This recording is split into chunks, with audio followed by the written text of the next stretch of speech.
If you're someone like me, you struggle with immense fear, immense stress and anxiety, and most likely depression. You have tension and tightness in your body. And this all carries over from past lives, and it's awakened in this life.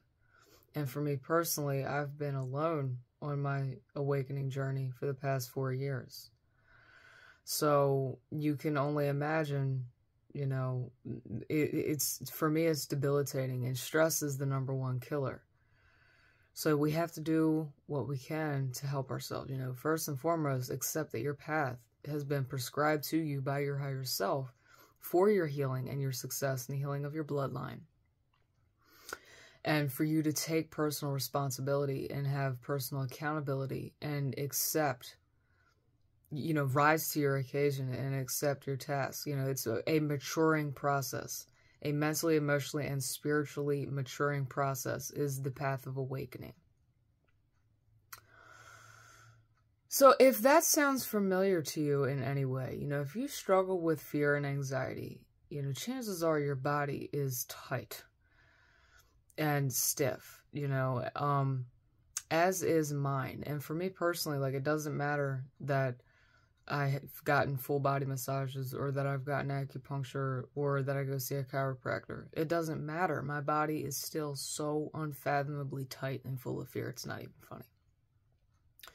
But there are, you know, and I'm like a functioning person with stress. You know, I keep an exquisitely clean home and a nice yard, and, you know, I take care of myself.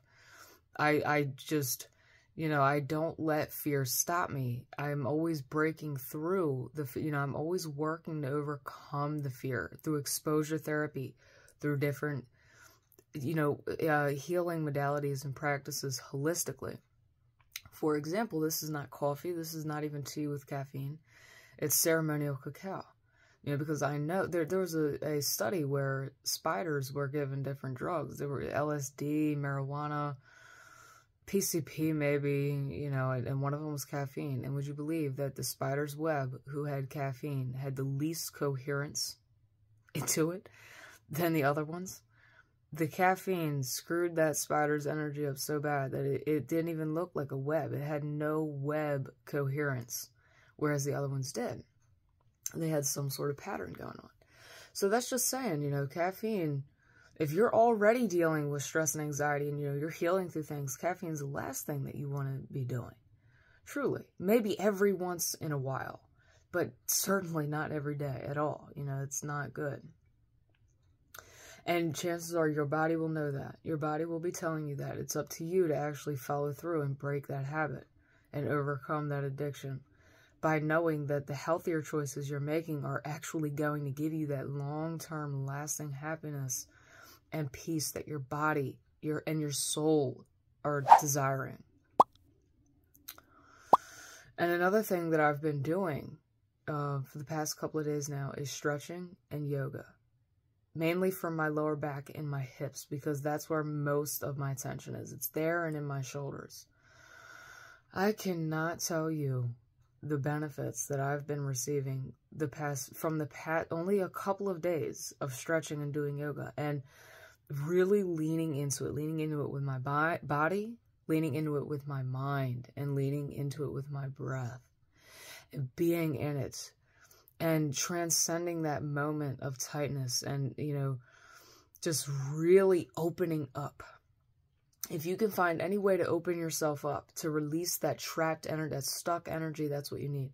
You know, after all, that's what happens when we have a spiritual awakening. Our energy bodies open up and releases all that subconscious baggage, if you will, you know. And unfortunately, when we do open up, it doesn't go and then it leaves your body. You know, it's a subconscious pattern. It's a subconscious belief that needs to be consciously overcome and risen out of.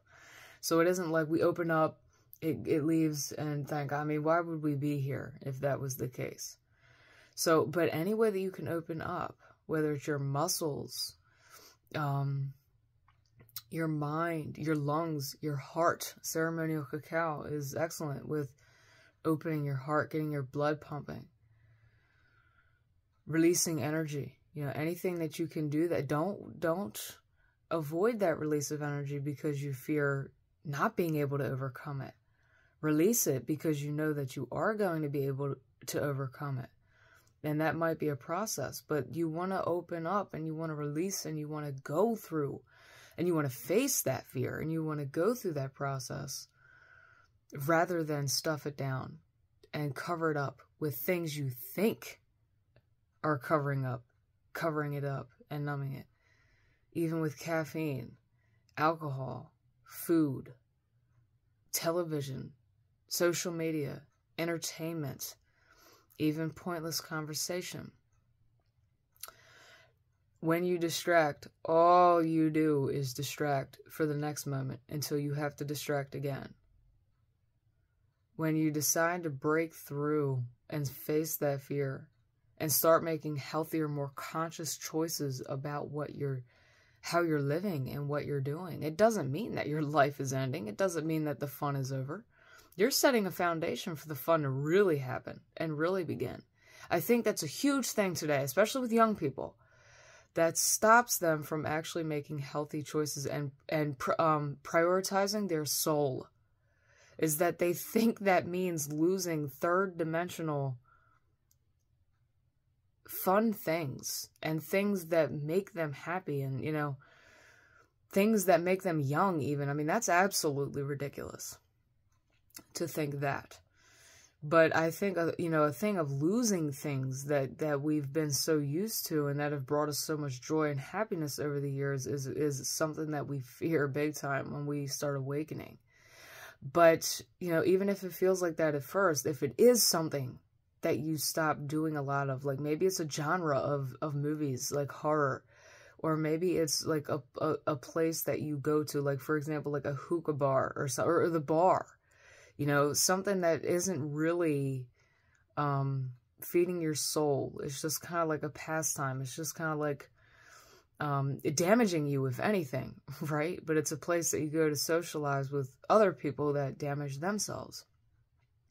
So there are things that we lose, and those things are the only thing that we're going to lose on the path of awakening are lower frequency things. As our frequency rises, those lower frequency things fall away, but it doesn't mean they're lost and gone forever. They don't have to be if you don't want them to be. You don't have to view this process as there's going to be moments of what feels like loss and grief for past versions of ourselves, things that I just explained, even people that we lose along our journey. But nothing is ever truly lost because all is one. It's just that you become refocused as your frequency raises. So focus on the present moment and getting the most out of it and, getting the best out of your life so that you can give the best into the world. This life is now geared towards making humanity's lifetime a refinement process of the soul. So, this life is now geared toward breaking humanity wide open, in order to save our race. So to mend our soul, to mend our trauma, and to save our planet, start caring for our planet. And our body is our first planet. That's scientifically proven. That is quantum entanglement. That's the binding fabric of life. That is the oneness that transcends all illusion of separation and egoic beliefs.